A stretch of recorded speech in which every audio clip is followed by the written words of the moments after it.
A single dad opened the door eager for his date. Then she whispered, "My kids are waiting outside." Life on Epsilon 9, a bustling orbital colony hovering above the blue and green planet of Earth, was not what he had imagined for himself. Yet, it had become home. His small apartment was neat, functional, and filled with the laughter and curiosity of his 10-year-old daughter, Ella. John often joked that she ran the household while he simply maintained the lights and paid the bills. And in truth, there was a lot of truth to that. Tonight, however, John found himself outside the routine of work, homework, and daily chores. He had been invited on a date, a real date. It was his first in years, and the nerves in his stomach were equal parts excitement and anxiety. He straightened the collar of his shirt for what felt like the 100th time, glanced at his reflection in the tiny mirror near the door, and reminded himself that he could do this. Just be normal, John. "You've got this," he whispered to himself, a faint smile breaking across his tired face. The doorbell rang, cutting through his thoughts like a soft chime. John's heart jumped, and he quickly wiped his hands on a dish towel, brushing away the lingering scent of dinner. He opened the door with a polite smile and was met with a sight that made him pause. Mari stood there, her eyes bright and alert. She looked familiar, yet different, an aura of mystery clinging to her like a second skin. Her short, wavy hair framed her face, and her smile was warm but not revealing too much. She seemed cautious. "John," she said softly. "Yes, you must be Mari's," he replied, trying to sound confident. "Come in." Mari's eyes darted past him, and she leaned slightly closer, almost as if afraid someone else might overhear. "Before we go, you should know," she whispered, her voice low. "My kids are waiting outside." John blinked. For a moment, he wasn't sure he had heard correctly. His date with children outside, what did that even mean? Your kids?" he asked, uncertain how to respond. "They're not quite what you might think," she said, her lips twitching into a small, knowing smile. She stepped back just enough for him to see the apartment's narrow balcony, where three small figures waited. John squinted through the dim light. At first, he thought they were children dressed in some kind of fancy clothing. But as his eyes adjusted, he realized they were anything but ordinary. They shimmered. It was subtle at first, like sunlight glinting off a crystal, but then their skin seemed to shift colors, soft blues, greens, and pale golds. Their eyes glowed faintly in the dark, intelligent and curious. One of them, a small boy, looked directly at John and tilted his head as if studying him, almost like a scientist examining a new specimen. John stepped back instinctively, his mind racing. His daughter Ella was incredibly bright, but this was different. "Oh, wow," he said finally, his voice a mixture of amazement and caution. They're beautiful, but what are they?" Maurice took a deep breath. "They're refugees," she said, "from a planet far from here. Their home was destroyed in a war. I've been keeping them safe, but they need to learn how to live among humans. That's why I brought them here, and I wanted you to meet them first." John's heart pounded. He had faced many challenges in his life, losing his wife, raising Ella alone, balancing work and family, but nothing like this. Yet, despite the shock, a part of him stirred with something familiar, a protective instinct, the desire to help those who could not help themselves. Okay," he said slowly. "Well, they're welcome here, of course," he swallowed hard. "I mean, it's just this is unexpected, a lot to process." Maurice nodded. "I know, that's why I came to you first, I trust you." There was a pause. Outside, the three small figures watched him, their glowing eyes reflecting curiosity and intelligence beyond their apparent age. One of them, a girl with long, flowing hair that flickered like soft light, stepped forward. She held out a small hand, and John, feeling a mixture of hesitation and instinctive kindness, took it gently. "Hello," he said softly. "I'm John, and you must be."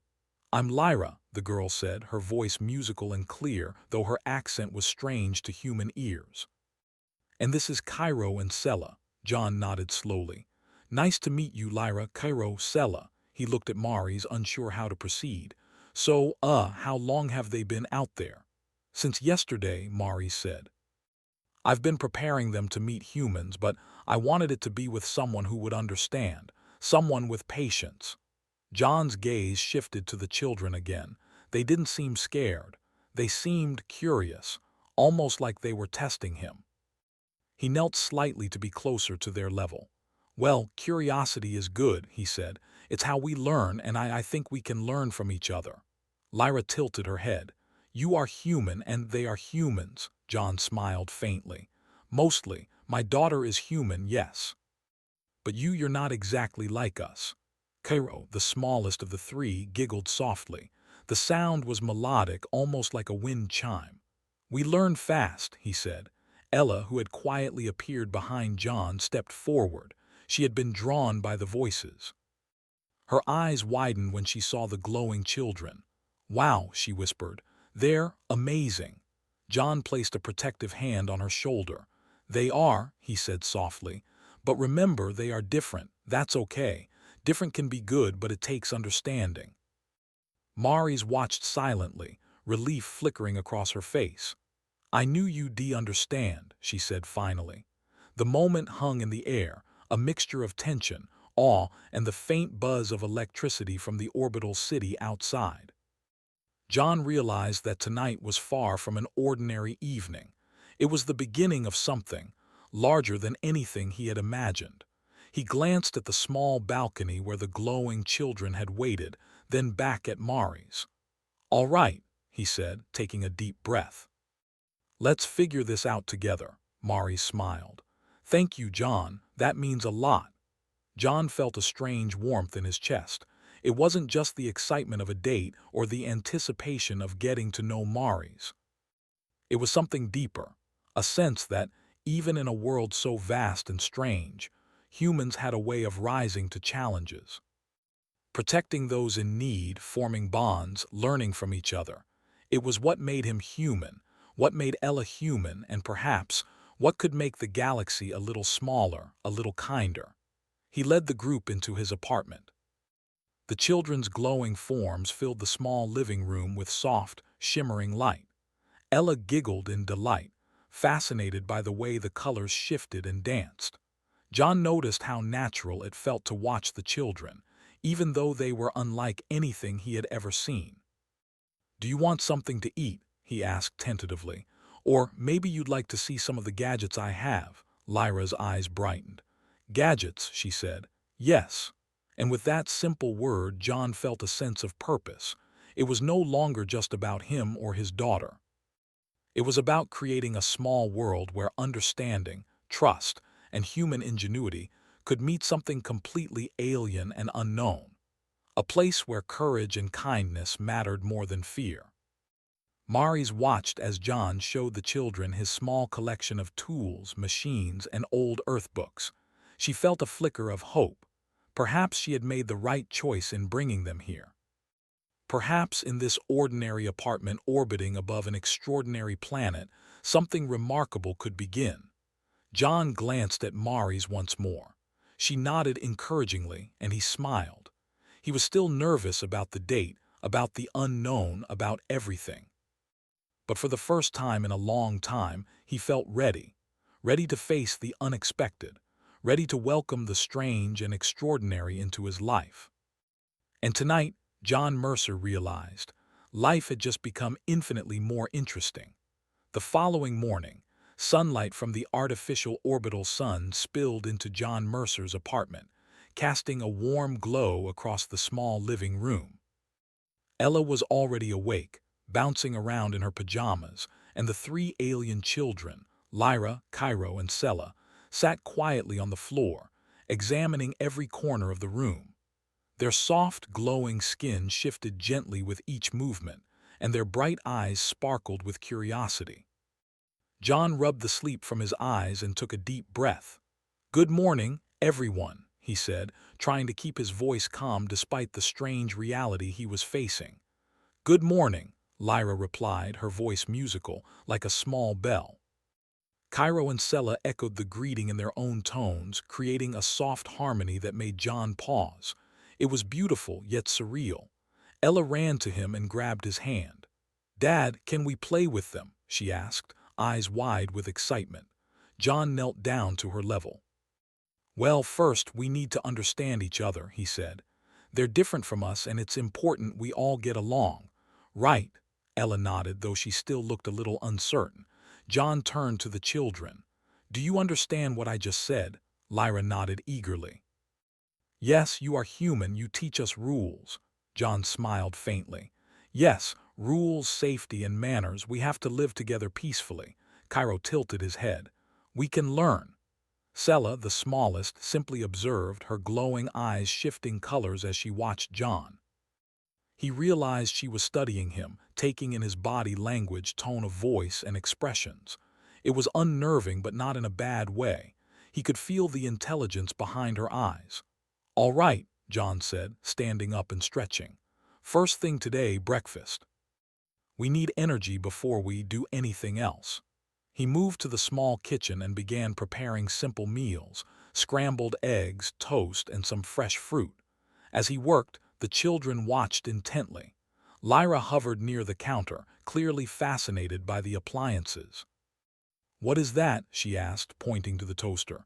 John chuckled. "That's a toaster. It makes bread hot and crispy."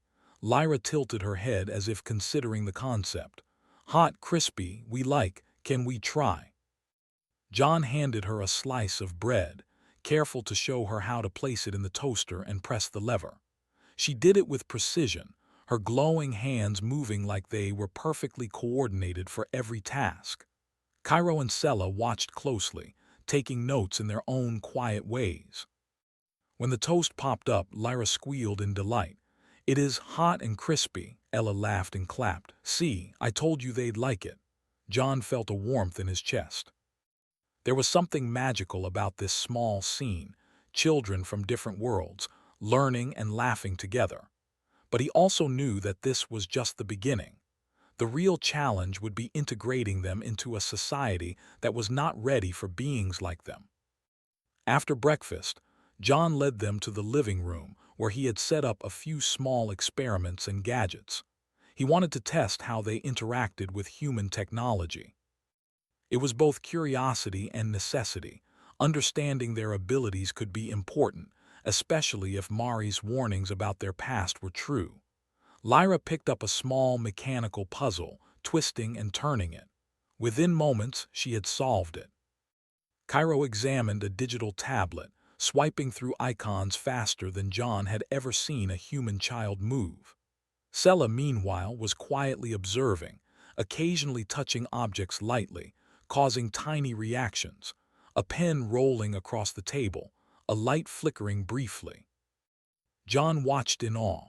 "You're very fast learners," he said carefully. Lyra looked up, smiling. "We must learn to survive." John nodded, understanding the gravity in her tone. These weren't ordinary children. They carried a past filled with hardship and loss. And yet their resilience shone through. Mari's arrived just before noon, carrying a small bag of supplies. "How are they?" she asked, a hopeful look on her face. John gestured toward the children, who were deeply engaged with his gadgets. "They're extraordinary. Faster than any child I've ever seen. They understand things almost instantly." Mari smiled softly. "I told you, they are survivors, their species we had to adapt quickly or perish." John frowned. "You mean they are refugees?" "Yes," she said. "They lost everything. Their planet, it's gone. We were lucky to find a safe place for them, but they need guidance. They need humans like you to show them how to live in this world." John swallowed hard. He felt the weight of responsibility pressing on his shoulders. It wasn't just about keeping them safe. It was about teaching them, helping them integrate, and ensuring that their presence didn't cause fear or conflict. After lunch, John decided to take the children outside.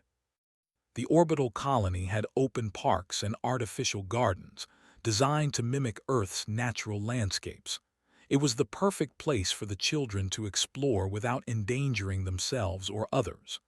Ella held Lyra's hand as they walked.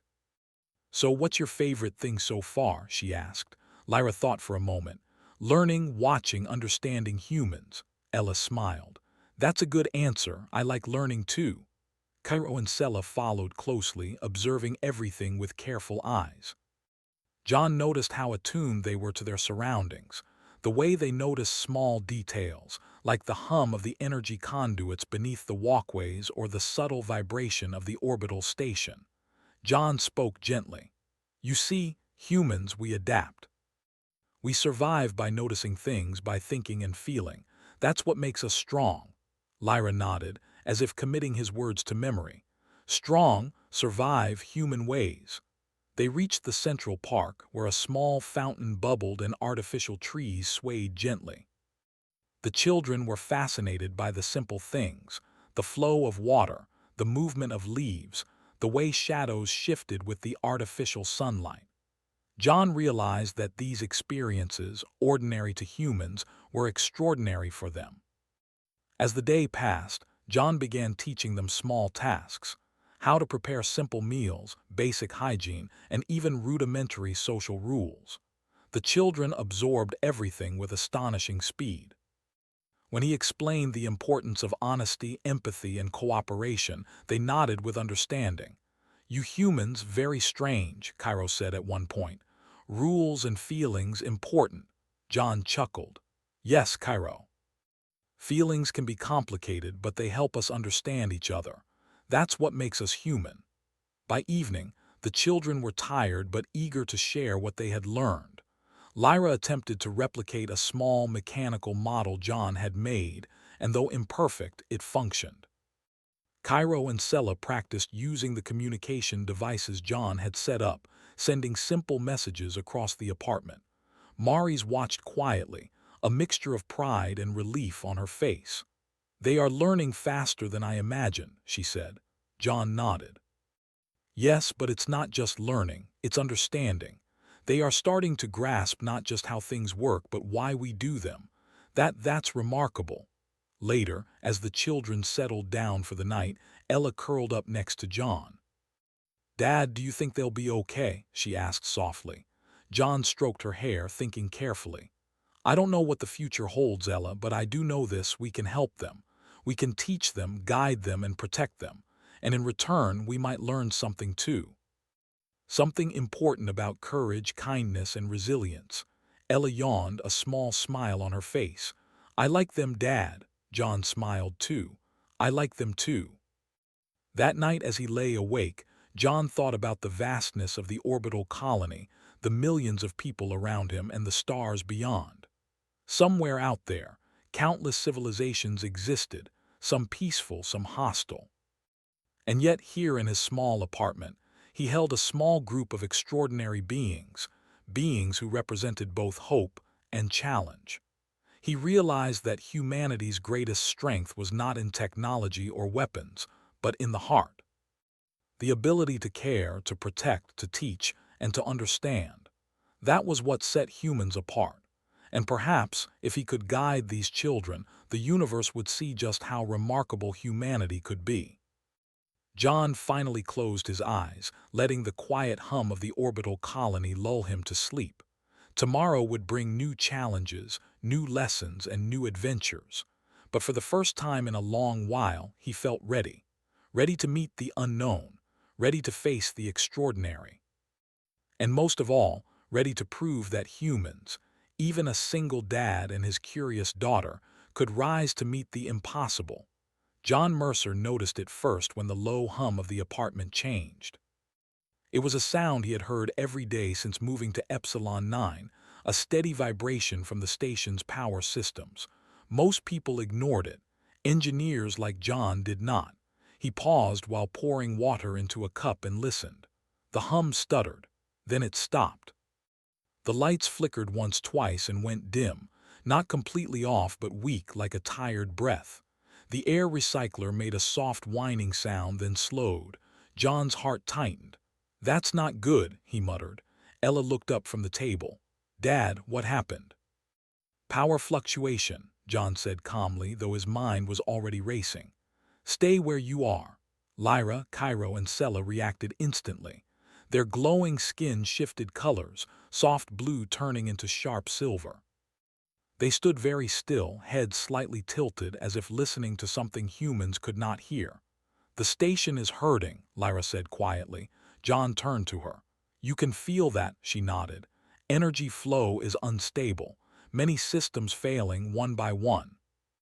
As if to confirm her words, a warning chime echoed through the apartment. A calm, artificial voice followed. "Attention residents. Minor power disruption detected. Please remain calm while systems adjust." John frowned. "They always say minor," he said. "It's never minor." Outside the window, the city of Epsilon 9 looked different. Some lights were out. Transport lanes slowed. Farther away, sections of the station blinked into darkness like dying stars. Ella moved closer to John. "Dad, are we in danger?" John placed a steady hand on her shoulder. "Not yet, but we need to be ready." Maris arrived moments later, breathless. "John," she said quickly, "it's worse than they're admitting. A core relay is failing. If it goes down completely, life support," John finished. "Gravity, heat." Maris nodded grimly. "Yes." The alien children stepped forward together. "We can help," Cairo said. John hesitated. "This isn't a puzzle or a gadget. This is a station with millions of people." Sella spoke for the first time that day, her voice soft but firm. "We were made to fix dying systems." Silence filled the room. John looked at them, really looked. Not as children, not as refugees, but as something more. Survivors, problem solvers, beings shaped by catastrophe. "What do you need?" John asked. "Access," Lyra replied, "and trust." John took a deep breath. "All right," he said. "Then we do this together. Human rules apply. No risks without telling me. No moving alone." The children nodded in perfect unison. The emergency transport corridors were crowded. People moved quickly but without panic, yet. Security drones hovered, guiding civilians back to their homes. John used his engineer credentials to access a restricted maintenance route. As they traveled deeper into the station, the air grew colder. The lights dimmed further. Ella held Lyra's hand tightly. "Are you scared?" Ella asked. Lyra thought for a moment. "Yes," she said honestly, "but fear means something matters." Ella smiled. "My dad says that too." John heard that and felt a tight knot in his chest loosen just a little. They reached the relay sector, an enormous chamber filled with cables, glowing conduits, and massive energy rings. Some were dark, others sparked weakly. Technicians stood in groups, arguing over data screens. "It's cascading failure," one said. "We stop one break, another happens." John stepped forward. "The core isn't the problem," he said. "It's feedback. The system is overcorrecting." A technician glanced at him. "And you know that how?" Before John could answer, Lyra walked past him. She placed her glowing hand against the main conduit. The entire room froze. Energy patterns shifted. Lines of light reformed, flowing differently, smoother, calmer. The screens updated. What did she do?" someone whispered. John swallowed. "She listened." The children moved with purpose now. Cairo adjusted smaller nodes, not with tools but with precise touches that altered energy flow at a fundamental level. Sella stood near the central ring, eyes closed, her glow pulsing in slow rhythm. "She's stabilizing the system emotionally," Mari said softly. A technician stared. "Emotionally?" John nodded. "Don't ask, just watch." Alarms began to quiet. The flickering lights steadied. But then a new warning blared. "Secondary overload detected." Structural stress increasing. John's blood ran cold. "The outer ring," he said. "If that fails, the station tears itself apart." Maris finished. Lyra turned to John. "We cannot hold this alone." John stepped forward. "Then we don't. Humans adapt, that's what we do." He grabbed a console and rerouted power manually, using old emergency protocols no one had touched in decades. He shouted instructions. Technicians hesitated, then followed. "Reroute through Sector 12. Disable autocorrection. Trust the flow, don't fight it." The children adjusted in response, syncing with human actions. Alien instinct and human experience meshed together, imperfect but powerful. Sweat poured down John's face. His hands shook. "Dad," Ella called. He looked up. Ella was standing near Sella, watching the energy patterns. "It's like breathing," she said. "The station is trying too hard." Sella opened her eyes and looked at Ella with surprise. "Yes," Sella said. "Exactly." She changed her rhythm. The system responded. The overload dropped. Then silence, real silence. For one terrifying second, everything stopped. Then the hum returned, stronger, steady. Lights flared back to full strength. Heat returned. Gravity stabilized. A cheer erupted across the chamber. People laughed. Some cried. Others just sat down, exhausted. John sank to his knees. Ella ran to him, hugging him tightly. "You did it." He shook his head, smiling weakly. "We did." Lyra approached, her glow soft and warm. "Humans are very good under pressure." John laughed softly. "We practice a lot." Security officials arrived soon after. Questions followed. Reports, confusion, but one thing was clear. The station was alive because humans and aliens worked together. Later, as they returned home, the city lights of Epsilon 9 shone brighter than ever. News screens already buzzed with speculation. Ella leaned against John. "Dad, are they going to be mad?" John looked at the three children walking beside them. "Maybe," he said, "but they'll also be grateful." Lyra looked up at him. "Did we pass the test?" John stopped walking. "Test," Mari sighed quietly. Lyra continued. "We were sent to see if humans would choose cooperation over fear." John knelt in front of her. "Let me make something clear," he said gently. "You're not a test, you're family, and humans protect family." Lyra's glow shimmered brighter than ever. That night, as the station slept safely, John stood by the window, watching the stars. Humanity had been afraid of the unknown for a long time. But today, a single dad, his daughter, and three alien children proved something important. When the universe went dark, humans did not run. They reached out. The morning after the crisis, Epsilon 9 seemed almost peaceful. The orbital city, which had trembled under the threat of failure, now shimmered under bright artificial sunlight. John Mercer stood at the edge of the balcony, sipping a cup of strong coffee. He could see the maintenance drones repairing minor damages from the blackout, and people moving with a mixture of relief and exhaustion. Ella bounced onto the balcony, yawning. "Dad." "The news is talking about us," she exclaimed. Her eyes sparkled with excitement. John raised an eyebrow. "Us?" "Yeah." Ella waved a small handheld screen in his direction. "They say a small human team helped save the station, and there were strange glowing children too." "People are calling it a miracle," John chuckled nervously. "A miracle, huh? I think it was just teamwork." Before he could speak further, Maris appeared at the doorway holding a tablet. "They want to interview you," she said quietly. Her expression was serious, almost grave. John blinked. "Interview me? About what?" Maris took a deep breath. "About them, about your team of helpers." She hesitated.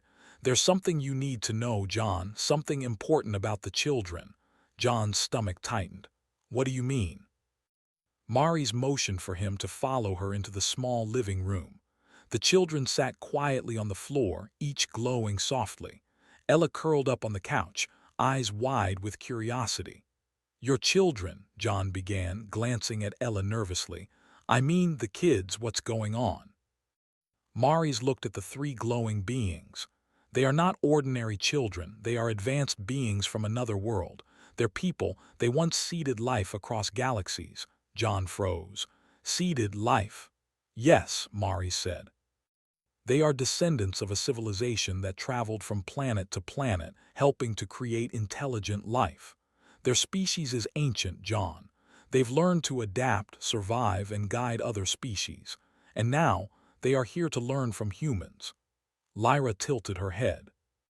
"We observe humans. Humans have qualities, strong qualities, courage, empathy, adaptability." John exhaled slowly, trying to absorb the revelation. "So, you were sent to see if humans were worth cooperation." Yes, Mari said softly. That's why I trusted you. The children were to test whether humanity could meet the threshold for interstellar collaboration, not by technology, not by force, but by heart. John ran a hand through his hair. Heart, meaning. They measure values that matter most in survival, Mari's explained. Love, courage, creativity, empathy, loyalty. You demonstrated all of them yesterday. You and Ella, together with the children, proved humans have what it takes to be allies. John swallowed hard. The weight of her words settled over him. He had faced challenges before, losing his wife, raising Ella alone, surviving life in a complex orbital colony, but nothing had felt this monumental. Ella piped up, looking at Lyra. So, you like humans, Lyra nodded. Humans very resilient, we have much to learn. Sella's soft voice added, and humans protect those weaker. That is rare. Cairo bounced slightly in excitement. Humans clever. John smiled faintly, a mix of pride and awe filling him. He looked at the children. They were not just extraordinary, they were wise beyond their years, shaped by loss and survival. John, Mari said, breaking the silence, you need to understand. This is not just about today. The galaxy watches. What you do here matters. It will determine how humans are seen in the universe. John's eyes widened. The galaxy, like all of it, Mari's nodded. Yes, every intelligent species beyond Earth will know of your actions, and your actions yesterday, you made a statement about humanity. He felt a sudden rush of pressure, the weight of not just life in the station but the reputation of humanity itself. I don't know if I'm ready for that kind of responsibility, he admitted. Mari stepped closer. You are ready because you acted with the heart of a human being. You cared, you protected, and you used your mind. That is what matters most. The children shifted closer. Lyra touched John's arm gently. We observe humans. You showed courage, leadership, care. That is rare. John swallowed, his throat tight. So, you want to teach humans or learn from us? Lyra's glow pulsed softly. Both. Learning is mutual. John nodded slowly, feeling both fear and excitement. All right, then we continue, together. Mari smiled faintly, relief flickering in her eyes. Good, but there's more. John's heart skipped a beat. More? Yes. The species that sent the children, they watch all intelligent civilizations. They are curious. They want to know if humans will rise to challenges, protect each other, and show innovation beyond survival. They do not expect perfection, they expect humanity to reach its potential. John's mind raced. So, we're being judged, Lyra shook her head. Not judged, observed. Potential measured. Yesterday you passed one step. Ella's small hand squeezed John's. We're heroes, Dad, John chuckled. Maybe heroes, maybe just humans trying their best. Lyra tilted her head. Your best is remarkable. The news of the blackout and its resolution spread across Epsilon 9. Reports mentioned glowing children, but authorities could not explain them. Citizens whispered about miracles, unseen hands, and human bravery. John knew the truth. Humanity had acted in its simplest, strongest form, with courage, intelligence, and care. By evening, John, Ella, Mari's, and the children gathered in the living room. Mari's had prepared a small holographic display of the galaxy, showing known civilizations and their approximate locations.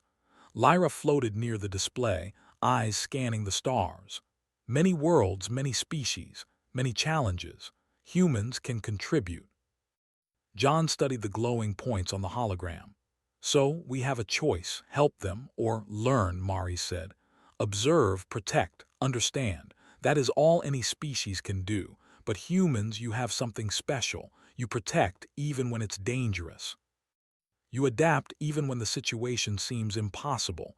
That is why we are here, Sella's soft voice echoed. Humans can be great, John smiled faintly. We can, but we have to try. That's all any of us can do. Ella jumped onto the couch beside him. We can do it together, right, Dad? John nodded, holding her hand. Together. The children began to mimic them, a soft pulse of glow signaling agreement. The room was filled with warmth, light, and quiet determination. Maurice took a deep breath. There's one more thing. These children, they can teach humans too. Not just about survival, but about understanding energy, systems, and ways of thinking beyond human perception. If humanity is willing, the galaxy will see us differently. John felt the weight again, but this time it was lighter. Responsibility was never easy, but it was possible, and perhaps for the first time he realized humanity's true power. Not machines, not weapons, not numbers, but heart, courage, and intelligence combined. Lyra looked at him with glowing eyes. John Mercer, human. You understand heart, you show courage, you teach and protect. Humans may reach greatness. John swallowed, feeling pride and fear together. We'll try, he said softly. All of us together, Maurice nodded. Then the galaxy watches, not for judgment but for connection. Humanity has shown its potential, and with guidance, with cooperation, your species may take its place among the stars. John glanced at Ella, at the glowing children, and at Maurice. He realized that his small world, his little apartment, had become the center of something far greater than himself. Life on Epsilon 9, raising Ella, protecting these children, it all mattered.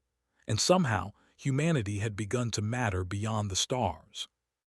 That night John looked out at the galaxy from his balcony. Stars stretched endlessly in all directions, each one a possible home for life, mystery, and adventure. He realized that humans were small in the universe, yes, but their strength lay in their hearts, their courage, and their will to act when it mattered most. Somewhere far away, intelligent eyes observed him and the children, but John felt no fear. Because for the first time he understood a universal truth. Humans, ordinary and extraordinary, had something no other species could claim: hope, ingenuity, and the power to care. And that power was enough to change everything. The morning sunlight of Epsilon 9 fell across John Mercer's apartment, yet this day felt different. The station had recovered from the blackout, but whispers of yesterday's events buzzed through every corridor. News reports hinted at miracles, glowing children, and human bravery, though few understood the full truth. John stood by the window, holding a cup of coffee, Ella curled up beside him. She was unusually quiet, thoughtful. "Dad," she said finally, "do you think people will believe us?" John smiled gently. "Some will, some won't, it doesn't matter. What matters is what we did and what we learned." Ella nodded. "And what about the kids?" Lyra, Cairo, and Sella had begun exploring the apartment again. The soft glow of their skin pulsed gently like a heartbeat. They were more than children, they were students, observers, and teachers all at once. John turned to them. "Are you ready?" Lyra's eyes glowed brightly. "Yes, we want to learn and teach." Mari stepped forward. "John, the species that sent the children, they want to meet you, to speak with humans directly. They have watched and are impressed." John blinked. "Meet me?" Maurice nodded. "You, Ella, the children, you've demonstrated something rare: human ingenuity, courage, and care. They want to see it firsthand." The thought was overwhelming. Humans rarely encountered species beyond Earth, and most civilizations regarded them as primitive. Yet now, the universe was extending a hand. "We'll go," John said quietly, feeling a mixture of fear and excitement.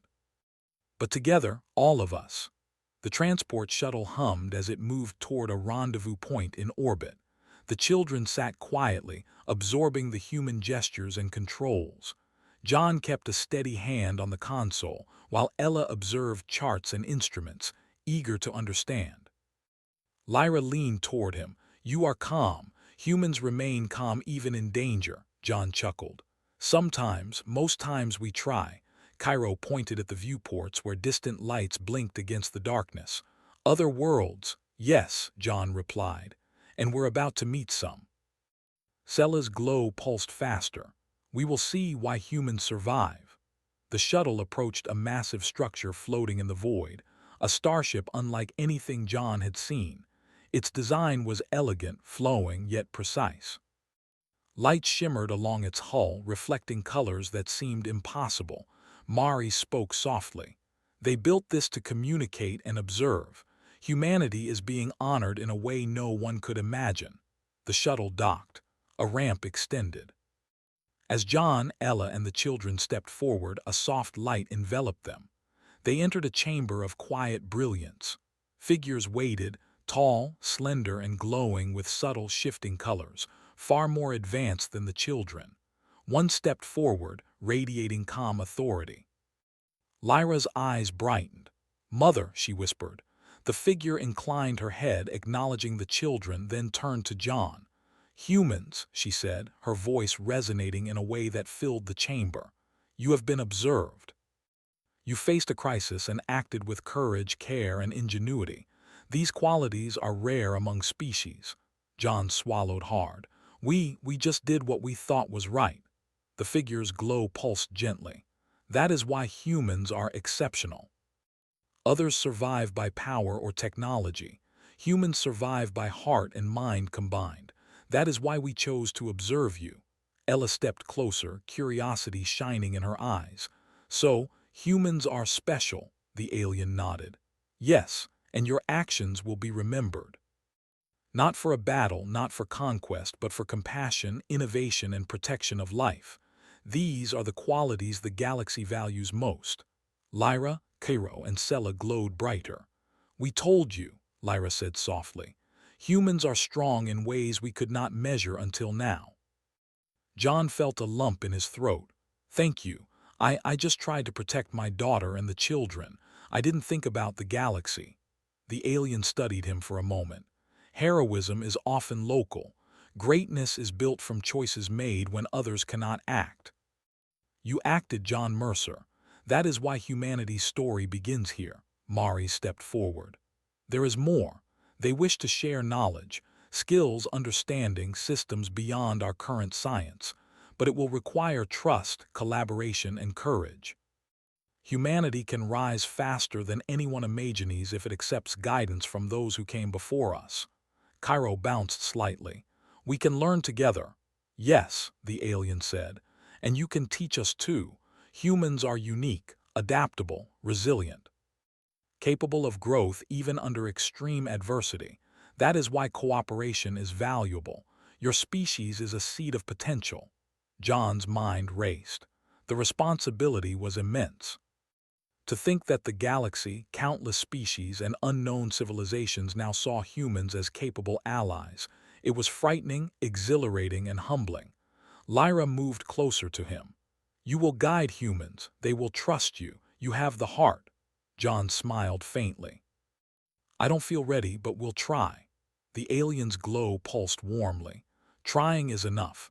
Acting with heart is enough. Humanity's edge is not in weapons, not in numbers, not in speed. It is in courage, understanding, and the will to protect life. You demonstrated all yesterday. Continue to do so, and the galaxy will remember your species." Ella's small voice piped up. "We can do it, Dad. We'll be like heroes in space." John chuckled, ruffling her hair. "Heroes, maybe, but really just people trying to do the right thing." Sella's glow shimmered softly. "People remarkable, heart remarkable." The alien nodded, then extended a hand of light toward John. "We offer guidance, knowledge, partnership. Will you accept it?" John looked at Ella, then at the children. He saw their trust, curiosity, and hope. And he knew that humanity had a choice, to stay small, limited, and fearful, or to rise and embrace the challenge. "We accept," he said firmly. "Humans accept." The alien's light brightened. "Then let the galaxy witness humanity's potential. Let cooperation begin." The chamber filled with radiant energy as information streamed into John's mind. He saw glimpses of distant civilizations, complex technologies, and histories spanning millennia. Yet among all the knowledge, one idea stood out. Humanity's ability to act with heart and mind, combined with courage and adaptability, was what could change the course of the stars. Lyra, Cairo, and Sella pulsed with excitement. "We will learn together." "Yes," John said. "Together," Mari smiled. "You've made history today, John. Not by weapons, not by force, but by the simplest, strongest part of humanity, the heart. As the light dimmed and the chamber returned to calm, John stepped back, feeling a mixture of awe, fear, and pride. Outside, the galaxy waited. Unknown civilizations observed, some curious, some cautious, but all aware. Humans were no longer insignificant. They were noticed. Ella grabbed his hand. "Dad, do you think we can really help them?" John looked at her, then at the glowing children, and finally at the alien who had guided them. "Yes, Ella, we can. Humans survive, humans adapt, humans care. That is our edge, and if we use it wisely, we can do anything." The shuttle ride back to Epsilon 9 felt lighter, almost joyful. The children played quietly, Lyra and Ella sharing small jokes, Cairo and Sella experimenting with harmless gadgets. John watched, a smile creeping across his face. Maurice leaned back, exhausted but happy. "You've shown the galaxy something rare. Humans can be extraordinary." John nodded slowly. "Extraordinary, maybe, but mostly we just did what we had to. We protected life, we acted with care, and we tried. That's all humanity can promise. That's all we need to be."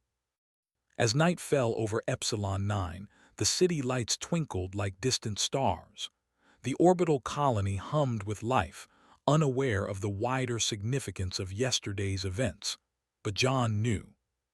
Humanity had begun its journey into the galaxy, not through conquest, not through fear, but through heart, courage, and understanding.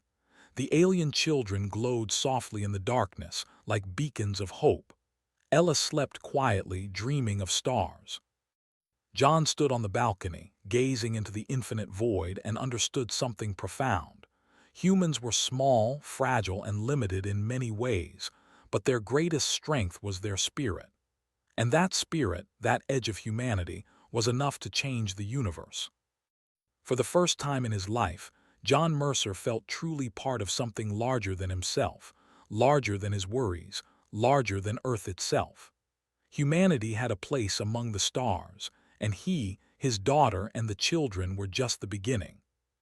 The stars twinkled back, silent witnesses to the promise of humans who dared to rise, to protect, to care, and to act when it mattered most.